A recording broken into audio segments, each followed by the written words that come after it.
Block 3, Core Conflict Values. The way we communicate with others is impacted by our conflict values because our values guide our actions and behaviors.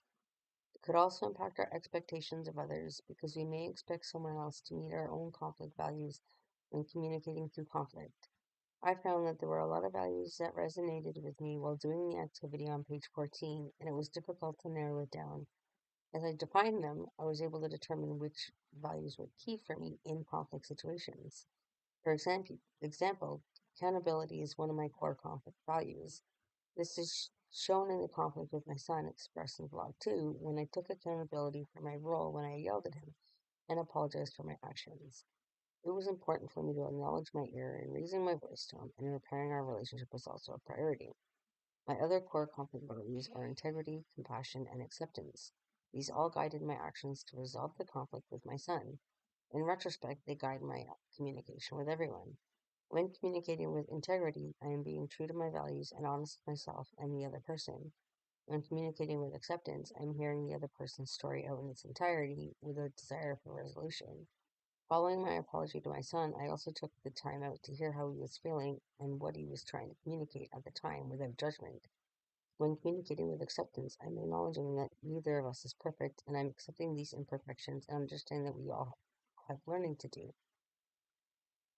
I used acceptance with my son when listening to his story and accepting that he too had some learning to do, and his responses during conflict was also not perfect, and understood during our communication. We worked it out, and I accepted his apology as well. I communicated with integrity because I was true to myself in taking accountability and being honest with him and how I felt, and being able to work out the relationship and wanting to repair a relationship with my son. I was communicating through integrity, and I used compassion in hearing his story and being sympathetic to how he felt regarding the situation as well. Another example of communicating through conflict using my core conflict values is when a fellow supervisor asked me, also a supervisor, to cover the break of another staff so they could assist with a task that I could do, and it was on my task list. I later approached my colleague and, using I statements, expressed that I felt disrespected because I was also a supervisor. My feelings were acknowledged, and my colleague was given an opportunity to express their side, and I validated their concerns. Compassion was used in a respectful approach and allowing my colleague the opportunity to also share their concerns. Accountability was used when I validated my colleague's concerns and being accountable for my own feelings of being disrespected because I did not speak up at the time. Acceptance was used in acknowledging that no one was perfect and there is a learning opportunity in all experiences, and accepting my colleague in the current situation. Integrity was used because I was being honest with my colleague and myself, and I was holding true to my values. The activity on page 16 resonated with me the most because it brought out my uncensored thoughts about my core conflict values.